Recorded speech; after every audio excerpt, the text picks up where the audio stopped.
माननीय सदस्यगण,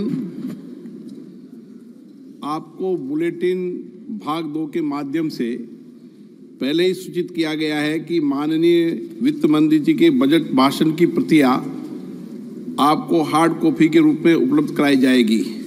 अतः बजट प्रस्तुत हो जाने के पश्चात माननीय सदस्य बजट भाषण की प्रति प्रकाशन काउंटर से प्राप्त कर सकते हैं।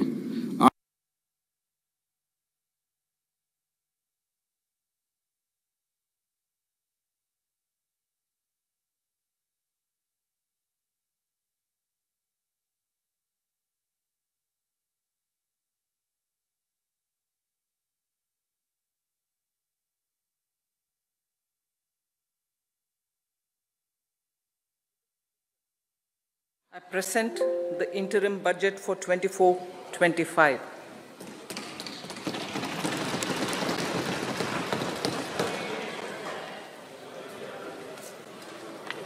The Indian economy has witnessed profound positive transformation in the last 10 years. The people of India are looking ahead to the future with hope and optimism. With the blessings of the people, when our government under the visionary and dynamic leadership of Honorable Prime Minister Shri Narendra Modi assumed office in 2014, the country was facing enormous challenges. With Sabka Saath, Sabka Vikas as its mantra, the government overcame those challenges in right earnest. Structural reforms were undertaken. Pro-people programs were formulated and implemented promptly. Conditions were created for more opportunities for employment and entrepreneurship. The economy got a new vigor. The fruits of development started reaching the people at scale. The country got a new sense of purpose and hope. Naturally, the people blessed the government with a bigger mandate. In the second term, our government under the leadership of Honorable Prime Minister doubled down on its responsibilities to build a prosperous country with comprehensive development of all people and all regions. Our government strengthened its mantra to Sabka Saath, Sabka Vikas and Sabka Vishwas. Our development philosophy covered all elements of inclusivity, namely social inclusivity through coverage of all strata of the society, and geographical inclusivity through development of all regions of the country. With the whole of nation approach of Sabka Prayas, the country overcame the challenges of once in a century pandemic, took long strides towards Atmanirbhar Bharat, committed to Panch Pran, and laid solid foundations for the Amrit Kal. As a result, our young country has high aspirations, pride in its present, and hope and confidence for a bright future. We expect that our government, based on its stupendous work, will be blessed again by the people with a resounding mandate. Inclusive development and growth. Our humane and inclusive approach to development is a marked and deliberate departure from the earlier approach of provisioning up to village level. Development programs were thus provisioned. In the last 10 years, however, have targeted each and every household and individual through housing for all, Har Ghar Jal, electricity for all, cooking gas for all, bank accounts and financial services for all in record time. The worries about food have been eliminated through free ration for 80 crore people. Minimum support prices for the produce of Annadata are periodically increased appropriately. These and the provision of basic necessities have enhanced real income in the rural areas. Their economic needs could be addressed, thus spurring growth and generating jobs. Social justice. Our government is working with an approach to development that is all-round, all-pervasive, and all-inclusive. Sarvangin, Sarvasparshi, or Sarvasamaveshi. It covers all castes and people at all levels. We are working to make India a Vikasit Bharat by 2047. For achieving that goal, we need to improve people's capability and empower them. Previously, social justice was mostly a political slogan. For our government, social justice is an effective and necessary governance model. The saturation approach of covering all eligible people is the true and comprehensive achievement of social justice. This is secularism in action, reduces corruption, and prevents nepotism, prevents Bhai Bhatijawad. There is transparency and assurance that benefits are delivered to all eligible people. The resources are distributed fairly. All, regardless of their social standing, get access to opportunities. We are addressing systemic inequalities that had plagued our society. We focus on outcomes and not on outlays, so that the social economic transformation is achieved. As our Prime Minister firmly believes, we need to focus on 4 major castes. They are Garib, Mahilaye, Yuva, and Annadata. Their needs, their aspirations, and their welfare are our highest priority. The country progresses when they progress. All 4 require and receive government support in their quest to better their lives. Their empowerment and well-being will drive the country forward. Garib Kalyan, Desh Ka Kalyan. We believe in empowering the poor. The earlier approach of tackling poverty through entitlements had resulted in very modest outcomes. When the poor became empowered partners in the development process, government's power to assist them also increases manifold. With the pursuit of Sabka Saath, in these 10 years, the government has assisted 25 crore people to get freedom from multi-dimensional poverty. Our government's efforts are now getting synergized with energy and passion of such empowered people. This is truly elevating them from poverty. Direct benefit transfer of 34 lakh crore rupees from the government using PM Jan Dhan accounts has led to savings of 2.7 lakh crores of rupees for the government. This savings has been realized through avoidance of leakages prevalent earlier. The savings have helped in providing more funds for Garib Kalyan. PM Swanidhi has provided credit assistance to 78 lakh street vendors. From that total of 78 lakh street vendors, 2.3 lakh have received credit for the 3rd time. PM Janman Yojana reaches out to the particularly vulnerable tribal groups who have remained outside the realm of development so far. PM Vishwakarma Yojana provides end-to-end support to artisans and craftspeople engaged in 18 trades.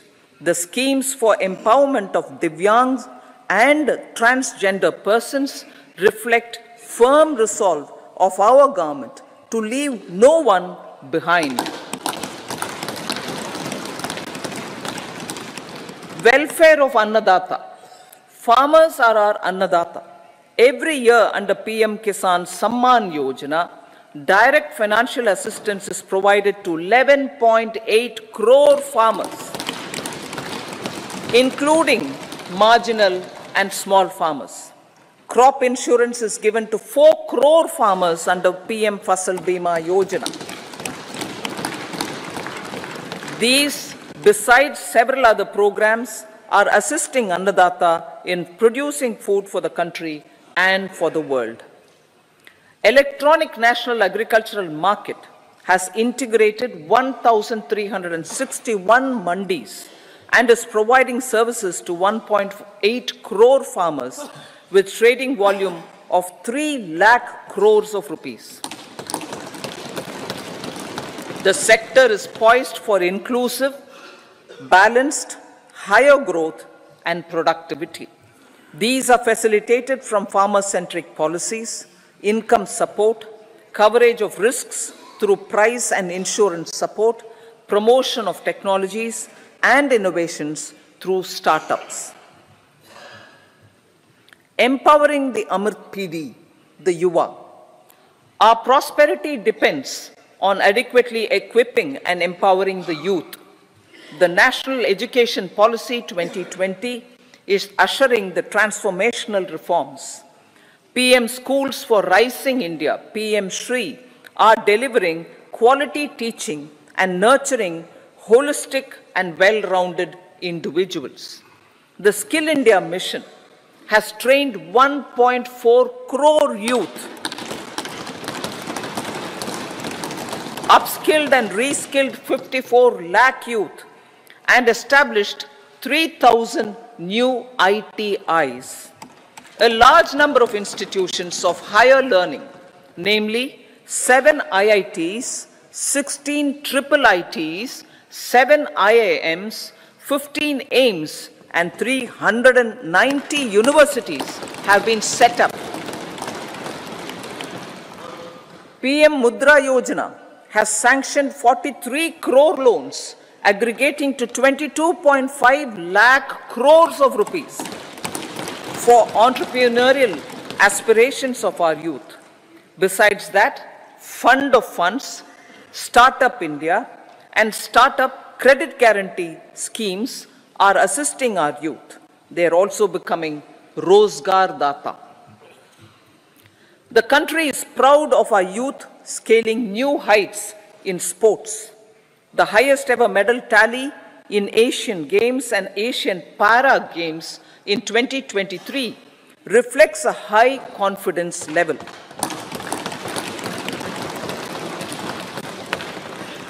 Chess prodigy and our #1 ranked player Pragnananda put up a stiff fight against the reigning world champion Magnus Carlsen in 2023. Today, India has over 80 chess grandmasters compared to little over 20 in 2010. Momentum for Nari Shakti. The empowerment of women through entrepreneurship, ease of living, and dignity for them has gained momentum in these 10 years. 30 crore Mudra Yojana loans have been given to women entrepreneurs. Female enrollment in higher education has gone up by 28% in 10 years. In STEM courses, girls and women constitute 43% of enrollment, one of the highest in the world. All these measures are getting reflected in the increasing participation of women in workforce. Making triple talaq illegal, reservation of 1/3 seats for women in the Lok Sabha and state assemblies,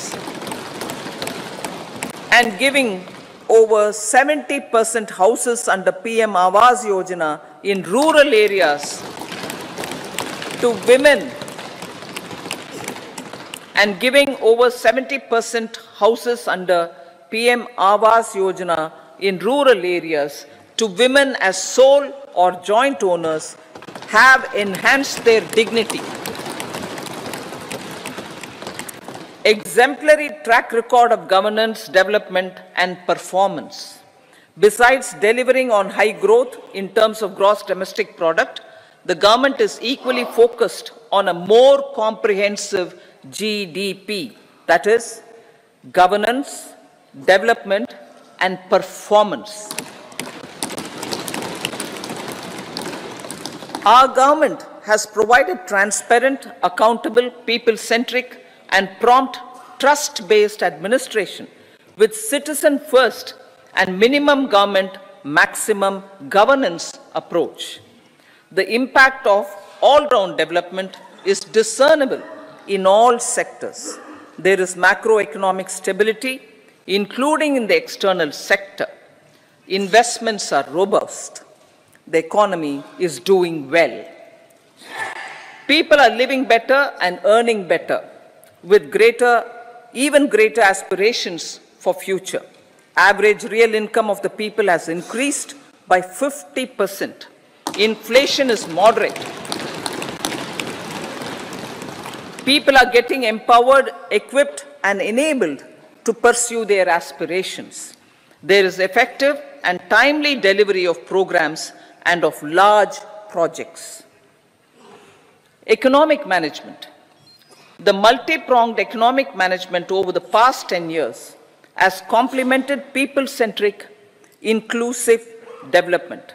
Following are some of the major elements. 1. All forms of infrastructure, physical, digital, or social, are being built in record time.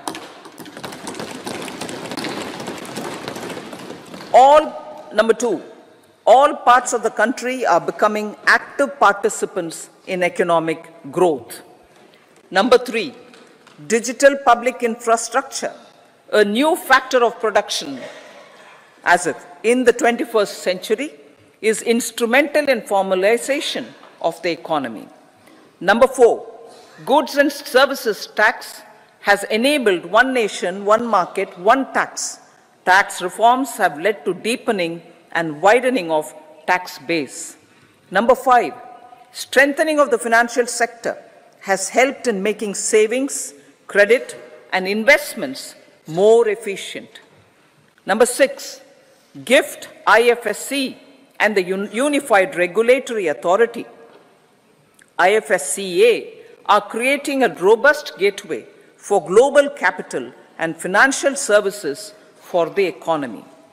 Number 7, proactive inflation management has helped keep inflation within the policy band. Now, the global context, Honorable Speaker, sir. Geopolitically, global affairs are becoming more complex and challenging with wars and conflicts. Globalization is being redefined with reshoring and friendshoring, disruption and fragmentation of supply chains and competition for critical minerals and technologies. A new world order is emerging after the COVID pandemic. India assumed the G20 presidency during very difficult times for the world. The global economy was going through high inflation, high interest rates, low growth, very high public debt, low trade growth, and climate changes. The pandemic has led to a crisis of food, fertilizer, fuel, and finances for the world, while India successfully navigated its way. The country showed the way forward and built consensus on solutions for those global problems. The recently announced India-Middle East-Europe economic corridor is a strategic and economic game changer for India and others. In the words of Honorable Prime Minister, the corridor, and I quote, will become the basis of world trade for hundreds of years to come, and history will remember that this corridor was initiated on Indian soil, unquote. Vision for Vikasit Bharat. Our vision for Vikasit Bharat is that of prosperous Bharat in harmony with nature, with modern infrastructure, and providing opportunities for all citizens and all regions to reach their potential. With confidence arising from strong and exemplary track record of performance and progress, earning Sabka Vishwas, the next 5 years will be years of unprecedented development and golden moments to realize the dream of developed India by 2047. The trinity of demography, democracy, and diversity backed by Sabka Prayas has the potential to fulfill aspirations of every Indian. As Honorable Prime Minister in his Independence Day address to the nation mentioned, I quote, "There is no dearth of opportunities, as many opportunities as we want. The country is capable of creating more opportunities. Sky is the limit," unquote. Strategy for Amrit Kal. Our government will adopt economic policies that foster and sustain growth, facilitate inclusive and sustainable development, improve productivity, create opportunities for all, help them enhance their capabilities, and contribute to generation of resources to power investments and fulfill aspirations. Guided by the principle, reform, perform, and transform, the government will take up next generation reforms and build consensus with the states and stakeholders for effective implementation. It is an important policy priority for our government to ensure timely and adequate finances, relevant technologies, and appropriate training for the micro, small, and medium enterprises, MSMEs, to grow and also compete globally. Orienting the regulatory environment to facilitate their growth will be an important element of this policy mix. Aligning with the Panchamrit goals, our government will facilitate sustaining high and more resource-efficient economic growth. This will work towards energy security in terms of availability, accessibility, and affordability. For meeting the investment needs, our government will prepare the financial sector in terms of size, capacity, skills, and regulatory framework. Aspirational Districts Program. Our government stands ready to assist the states in faster development of aspirational districts and blocks, including generation of ample economic opportunities. Development of the East. Our government will pay utmost attention to make the eastern region and its people a powerful driver of India's growth. PM Awas Yojana Gramin. Despite the challenges due to COVID, implementation of PM Awas Yojana Gramin continued, and we are close to achieving the target of 3 crore houses. 2 crore more houses will be taken up in the next 5 years to meet the requirement arising from increase in the number of families. Rooftop solarization and Muft Bijli.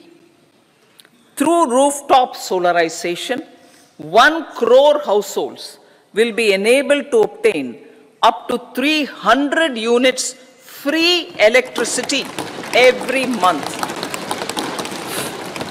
This scheme follows the resolve of Honorable Prime Minister on the historic day of consecration of Sri Ram Mandir in Ayodhya. Following benefits are expected. Savings up to 15 to 18,000 rupees annually for households from free solar electricity and selling the surplus to the distribution companies. Charging of electric vehicles. Entrepreneurship opportunities for a large number of vendors for supply and installation. Employment opportunities for the youth with technical skills in manufacturing, installation, and maintenance. Housing for middle class. Our government will launch a scheme to help deserving sections of the middle class, and I quote from Honorable Prime Minister's words, living in rented houses or slums or chawls and unauthorized colonies, unquote, to buy or build their own houses. Medical colleges. Several youth are ambitious to get qualified as doctors. They aim to serve our people through improved healthcare services. Our government plans to set up more medical colleges by utilizing the existing hospital infrastructure under various departments. A committee for this purpose will be set up to examine the issues and make relevant recommendations. Cervical cancer vaccination. Our government will encourage vaccination for girls in the age group of 9 to 14 years for prevention of cervical cancer. Maternal and child health care. Various schemes for maternal and child care will be brought under one comprehensive program for synergy in implementation.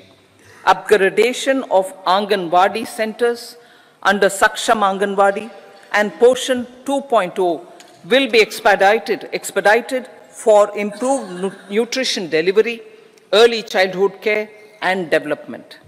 The newly designed U-Win platform for managing immunization and intensified efforts of Mission Indradhanush will be rolled out expeditiously throughout the country.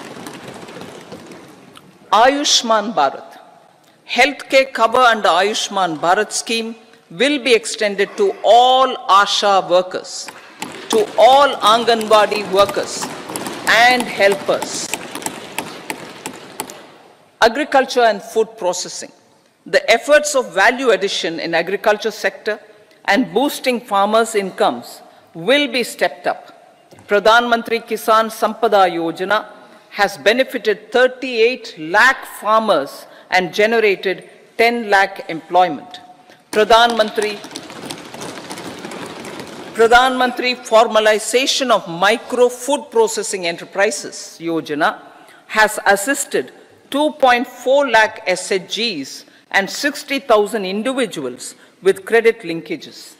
Other schemes are complementing the efforts for reducing post-harvest losses and improving productivity and incomes.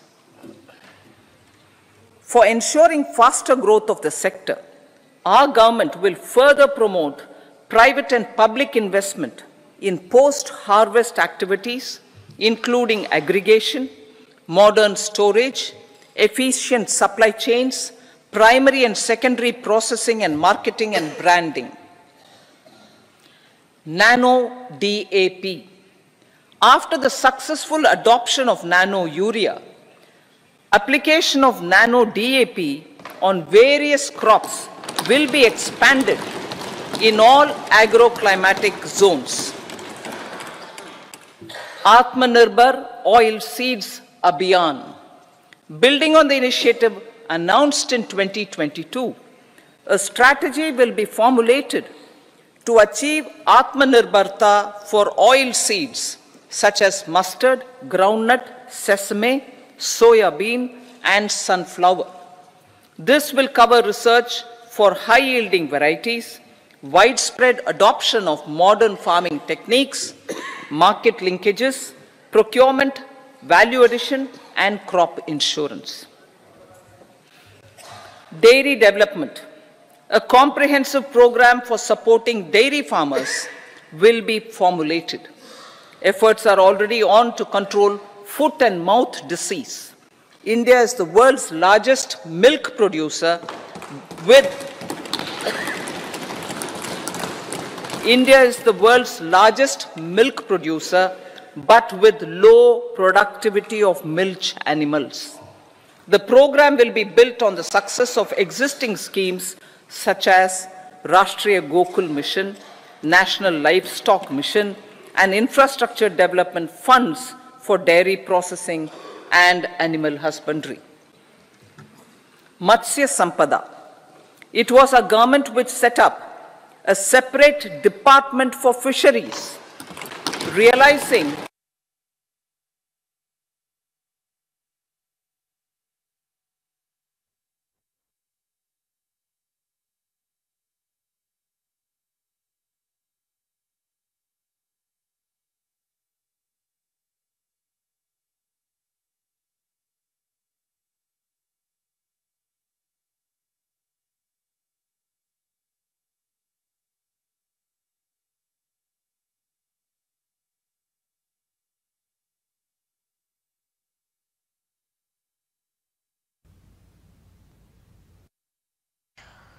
तो अभी आप सुन रहे थे जहां वित्त मंत्री निर्मला सीतारमण जो है बजट पेश कर रही हैं और इस दौरान सरकार के द्वारा किए गए सभी कामों को गिनवाया जा रहा था और किस तरह से देश में विकास हुए हैं, इन तमाम चीज़ों को वो बता रही थी।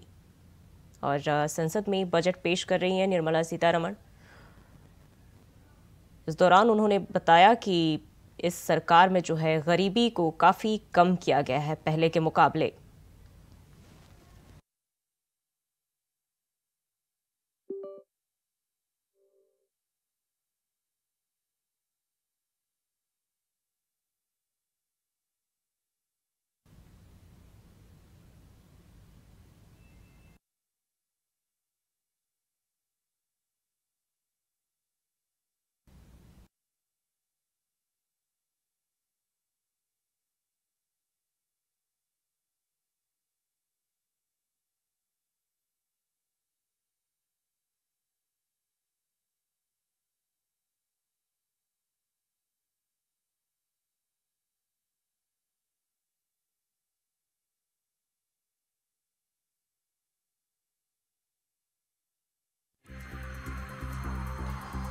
तो इस दौरान उन्होंने कहा है कि महामारी के दौर में भी सरकार ने जो है निपटने का काम किया है और सकारात्मक विकास जो है देश में देखे गए हैं। इसके साथ ही उन्होंने कहा कि पीएम आवास में योजना जो है उसमें 70% महिलाओं को घर दिए जा रहे हैं। और 10 सालों की बात कर ले तो इसमें महिला विकास पर सरकार का लगातार फोकस रहा है और इसके हित के लिए कई काम भी किए गए हैं, जहां उच्च शिक्षाओं में महिलाओं के दाखिले बढ़े। ऐसा वित्त मंत्री निर्मला सीतारमण की ओर से जो है संसद में बजट पेश करने के दौरान उन्होंने कहा है। इसके साथ ही उन्होंने कहा कि हम 3 तलाक जो है कानून लेकर आए और उद्यमिता के सहारे महिलाओं को आत्मनिर्भर बनाने की कोशिश की जा रही है।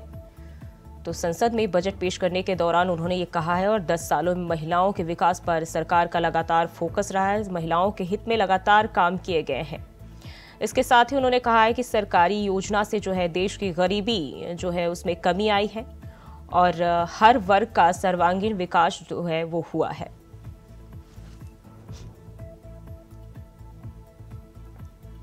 तो वित्त मंत्री निर्मला सीतारमण ने बजट पेश करने के दौरान ये तमाम चीज़ें बताई है और उन्होंने कहा है कि उच्च शिक्षा में जो है महिलाओं के दाखिले बढ़े हैं, हम 3 तलाक जैसे कड़े कानून लेकर देश में आए और इसके अलावा देश में कई विकास भी देखने को मिले हैं। इसके साथ ही 2047 तक भारत को विकसित भारत बनाने का लक्ष्य लेकर चल रहे हैं।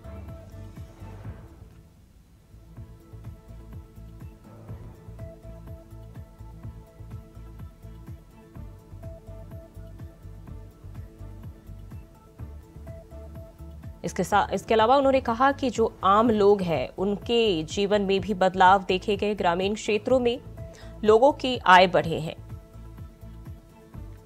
और सरकारी योजनाओं से लोगों की जीवन में काफी बदलाव आए हैं, जिससे गरीबी जो है देश में काफी कम हुई है।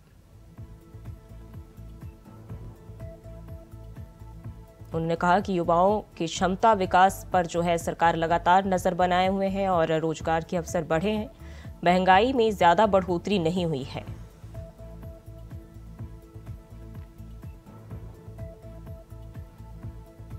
तो बजट पेश करने के दौरान ये तमाम चीज़ें वित्त मंत्री निर्मला सीतारमण ने कहा है। उन्होंने कहा कि महामारी के दौर में भी हमने इससे निपटारा किया, इससे निपटने का काम किया है और उसके मुकाबले जो है धीरे धीरे अर्थव्यवस्था जो है पटरी पर लौट रही है।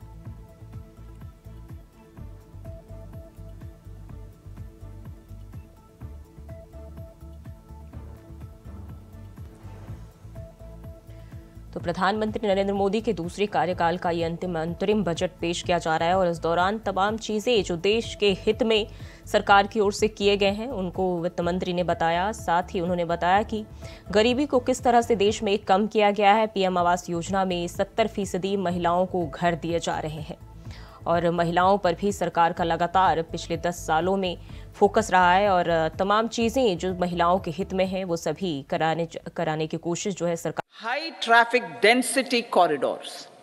The projects have been identified under the PM Gati Shakti for enabling multimodal connectivity.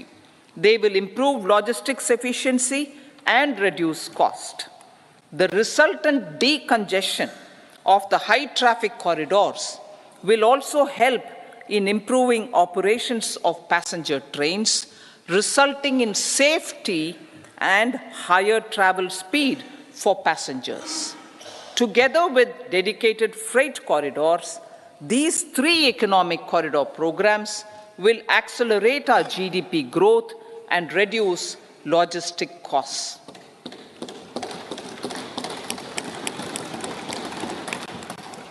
"40,000 normal rail bogies will be converted to Vande Bharat standards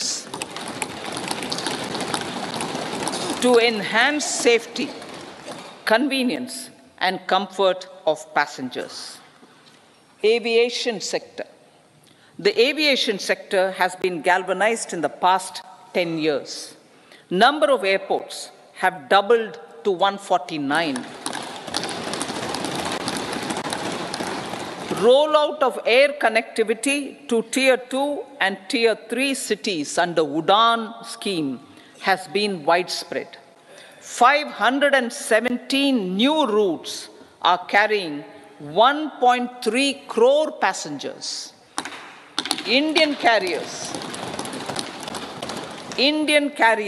have proactively placed orders for over 1,000 new aircrafts. Expansion of existing airports and development of new airports will continue expeditiously. Metro and Namo Bharat. We have a fast expanding middle class and rapid urbanization is taking place. Metro rail and Namo Bharat can be the catalyst for the required urban transformation. Expansion of these systems will be supported in large cities, focusing on transit-oriented development.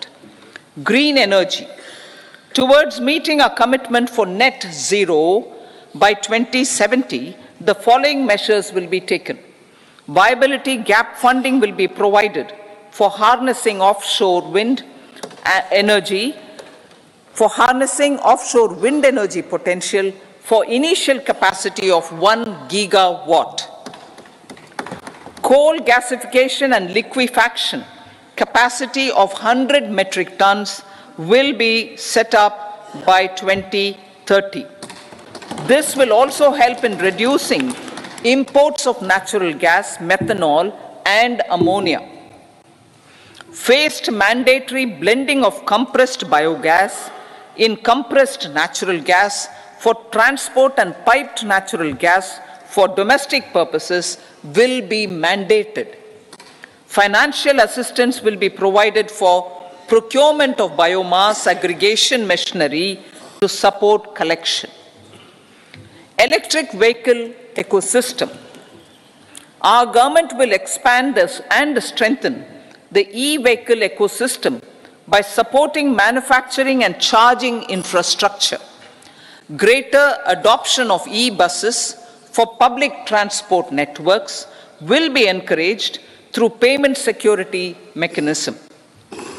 Biomanufacturing and biofoundry.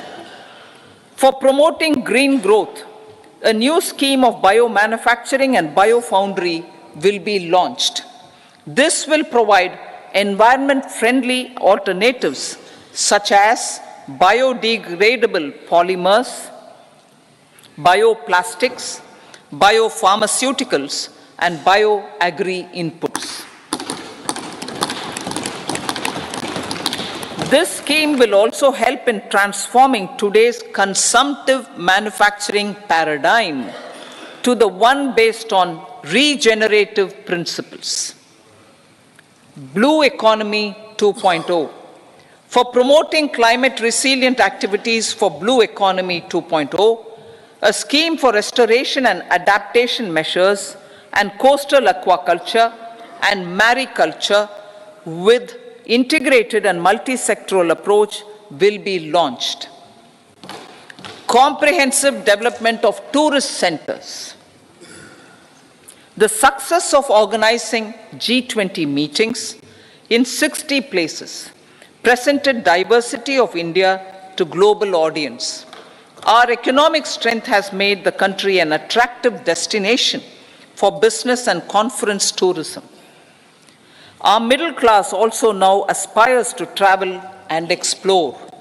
Tourism, including spiritual tourism, has tremendous opportunities for local entrepreneurship. States will be encouraged to take up comprehensive development of iconic tourist centers, branding and marketing them at global scale.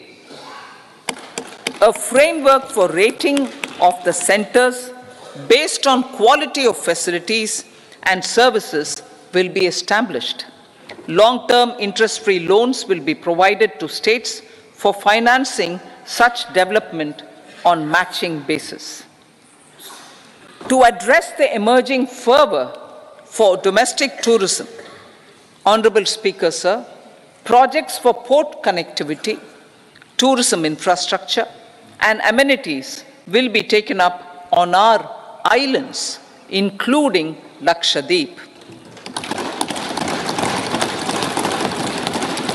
This will help in generating employment also. Promoting investments. The FDI inflow during 2014 to 23 was $596 billion, marking a golden era. That is twice the inflow during 2005 to 14. For encouraging sustained foreign investment, we are negotiating bilateral investment treaties with our foreign partners in the spirit of First Develop India. FDI is First Develop India. Reforms in the states for Vikasit Bharat. Many growth and development enabling reforms are needed in the states for realizing the vision of Vikasit Bharat.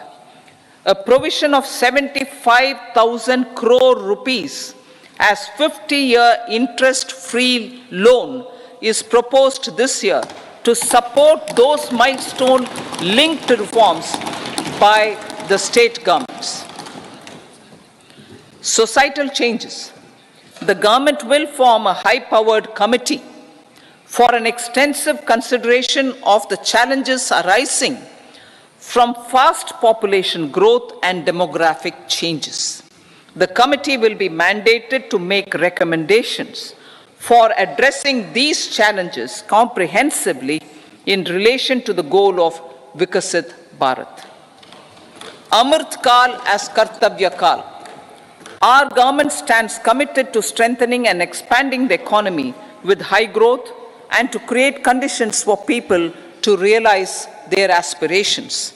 Honorable Prime Minister, in his Independence Day address to the nation in the 75th year of our Republic, said, and I quote, "We commit ourselves to national development with new inspirations, new consciousness, new resolutions as the country opens up immense possibilities and opportunities.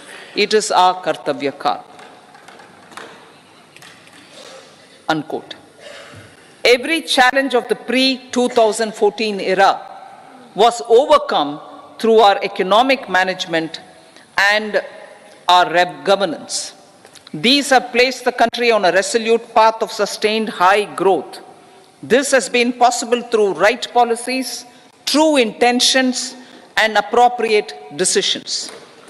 In the full budget in July, Honorable Speaker, our government will present a detailed roadmap for our pursuit of Vikasit Bharat.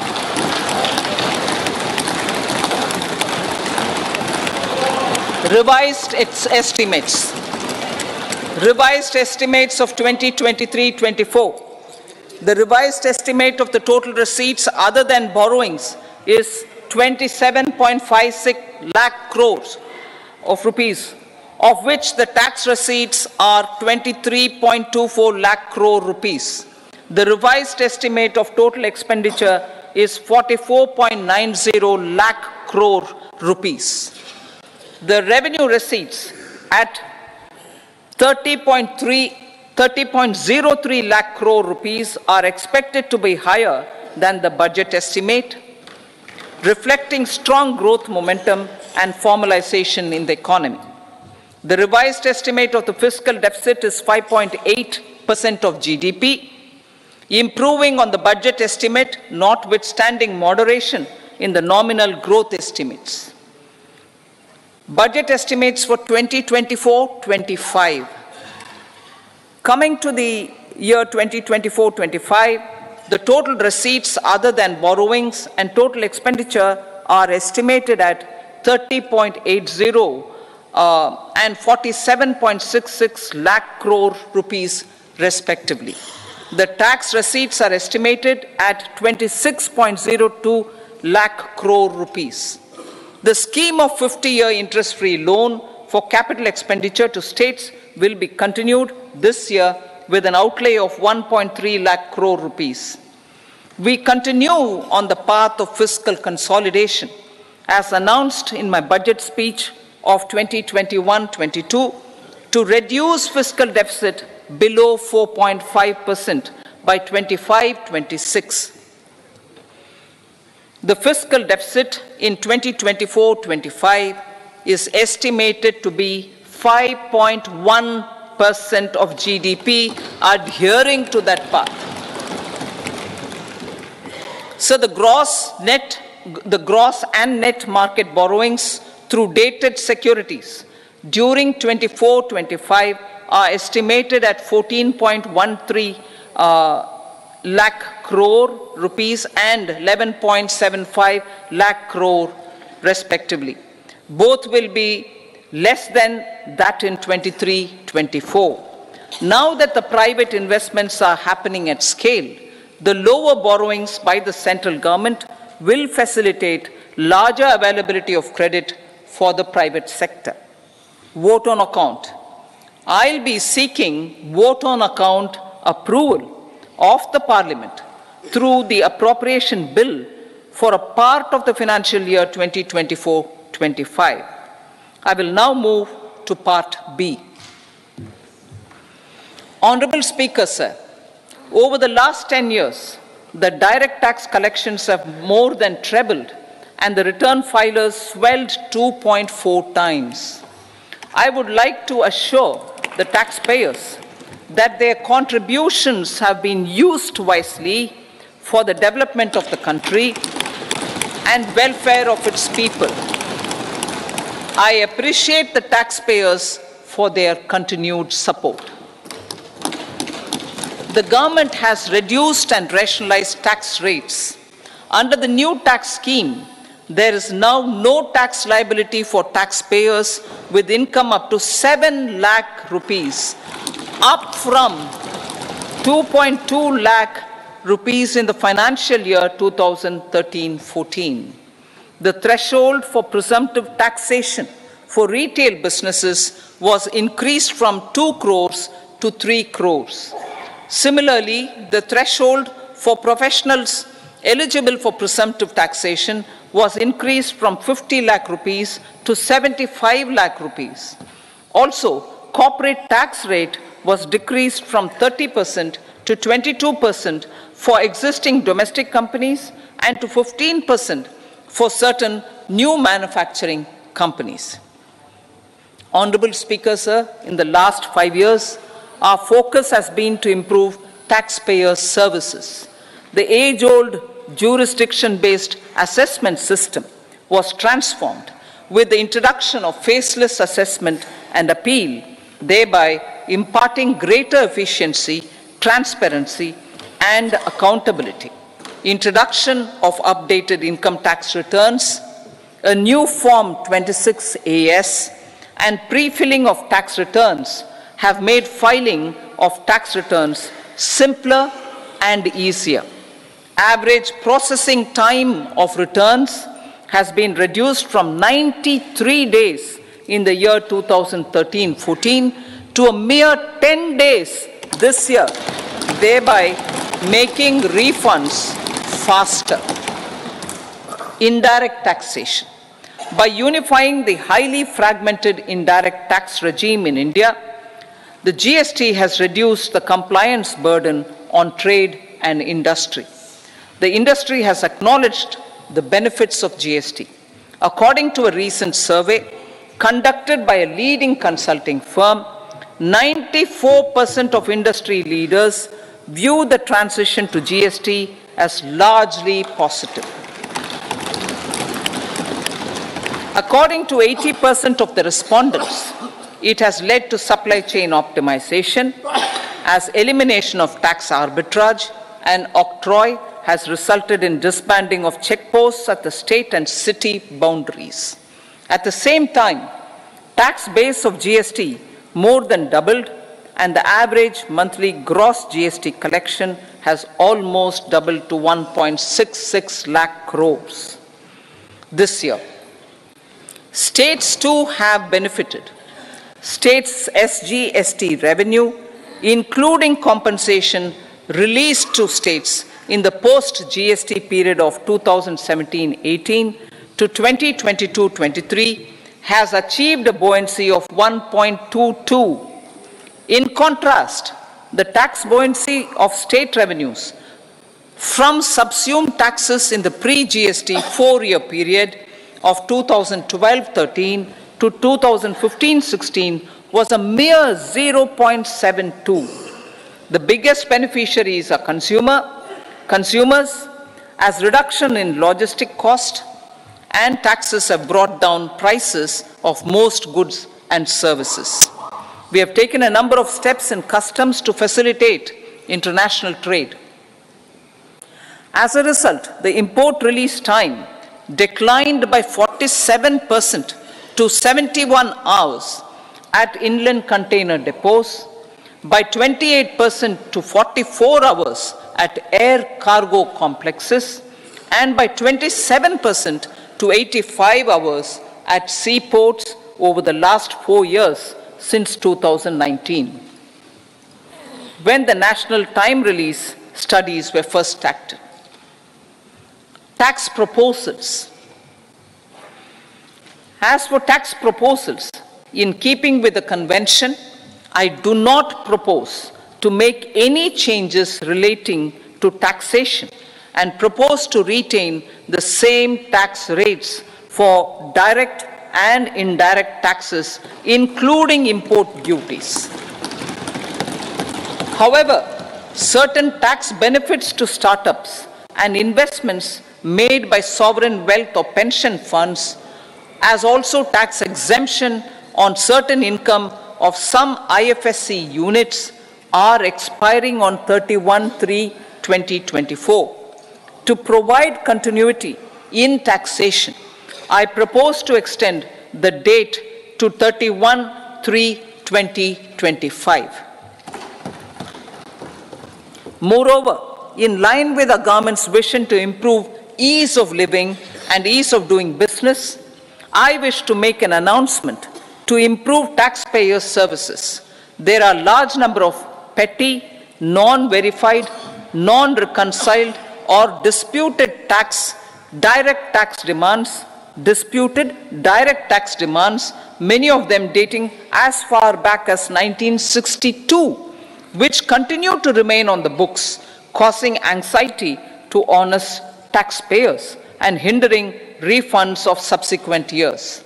Honorable Speaker, sir, I propose to withdraw such outstanding direct tax demands up to 25,000 rupees pertaining to the period up to financial year 2009-10 and up to 10,000 rupees for financial years 2010-11 to 2014-15. This is expected to benefit about 1 crore taxpayers. 1 crore taxpayers would benefit out of this. Economy then and now. In 2014, when our government assumed the reins, the responsibility to mend the economy step by step and to put the governance systems in order was enormous. The need of the hour was to give hope to the people, to attract investments, and to build support for the much needed reforms. The government did that successfully, following a strong belief of nation first. The crisis of those years has been overcome, and the economy has been put firmly on a high, sustainable growth path with all-round development. It is now appropriate to look at where we were then. I repeat, it is now appropriate to look at where we were then till 2014 and where we are now, only for the purpose of drawing lessons from the mismanagement of those years. The government will lay a white paper on table of the House.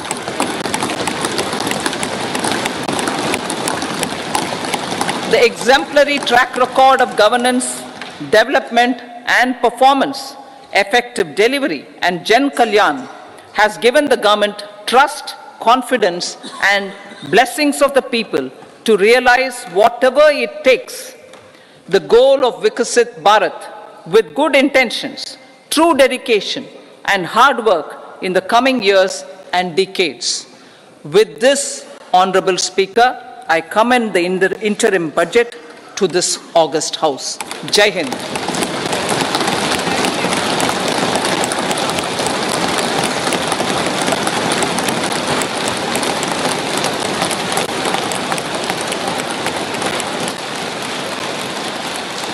Item number 2 Shrimati Nirmala Sitharaman ji.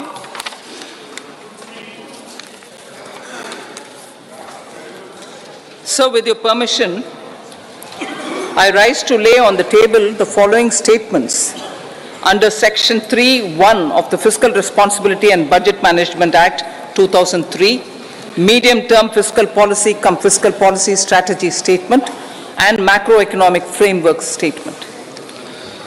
Item number 3, Srimati Nirmala Sitharaman ji.